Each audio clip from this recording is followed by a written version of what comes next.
Ini adalah kamar mandi Bagus dalam keadaan gelap di siang hari.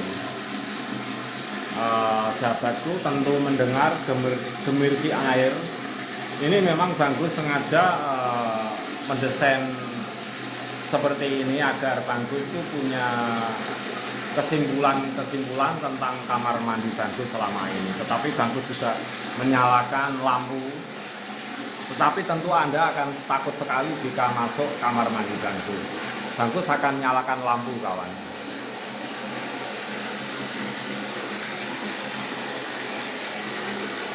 Nah, ini Bagus sengaja memang Bagus tidak mengisi bak ini dengan kosong untuk beberapa bulan. Kemudian kita simak bersama di atas tembok ini adalah lumut, kawan. Nah, ini lumut-lumut ini yang menempel. Lumut ini adalah tumbuhan yang mampu hidup. Tumbuhan lain tidak mampu hidup lebih dulu. Jadi mulai kehidupan dalam tumbuhan lumut ini salah satu bukti, kawan. Ini memang Bagus sengaja seperti ini, walaupun ini tempatnya kamar mandi. Ini yang pertama. Nah, ini lampu. Kemudian yang kedua, kawan, kenapa Bagus itu kalau mandi sengaja membiarkan air itu tumpah-tumpah dari turahan dari atas seperti ini. Ini juga ada tujuannya. Ketika kamar mandi ini, kawan, berada di tempat gelap seperti ini, tentu akan hampa. Maksudnya kekurangan udara, oksigen. Nah, Bagus tidak memasang kipas angin atau AC. Nah, inilah yang Bagus katakan, gemericiknya air ketika menerpa ke bawah akan membawa oksigen, bahkan menciptakan oksigen, kawan. Nah, silakan sahabatku semuanya mencoba. Ketika oksigen atau udara atau kipas angin itu tidak ada dan kita tumpahkan air seperti ini, itu akan terasa dingin seperti kipas angin.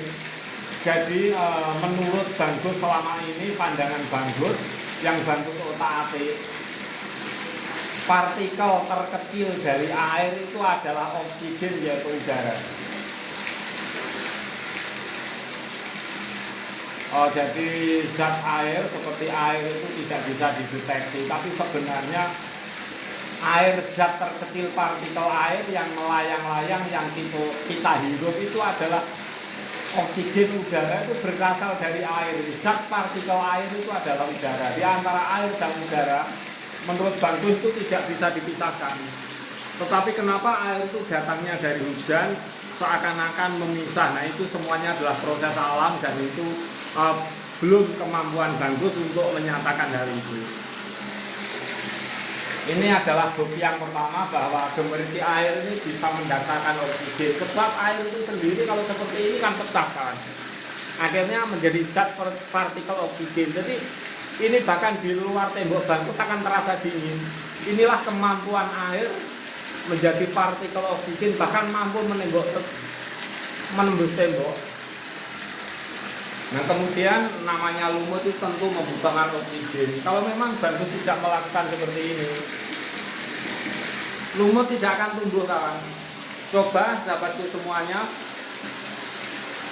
gunakan supaya keran, supaya rapat, tidak ada air yang gemericik. Tentu tidak akan selamanya pun tidak akan lumut itu tumbuh.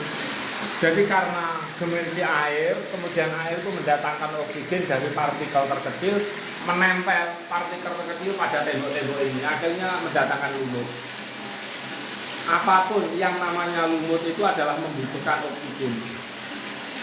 Nah, secara tidak langsung karena partikel dari gemericik air ini sendiri menjadi oksigen, menempel, menembus pada tembok-tembok, akhirnya tumbuh tumbuhan lumut. Jadi sebenarnya antara air, antara oksigen juga tumbuhan itu kalau kita tahu dari mana asalnya, itu tentu kita perlu kajian-kajian yang lebih jauh, kawan. Tetapi ini adalah bukti Bagus. Sementara Bagus ingin membuktikan sebisa Bagus.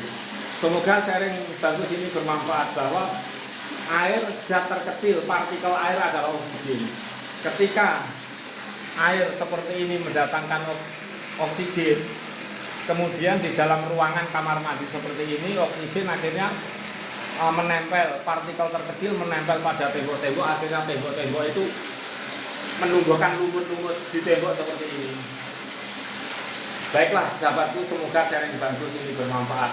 Yang akan Bangsus sekali lagi Bangsus ulang bahwa partikel terkecil dari air itu adalah oksigen, kawan. Oksigen itu sendiri akhirnya berkolaborasi dengan benda entah tembok, entah batu, dengan situasi kondisi alam yang tepat akhirnya menumbuhkan tumbuhan baru yaitu lumut. Semoga bermanfaat.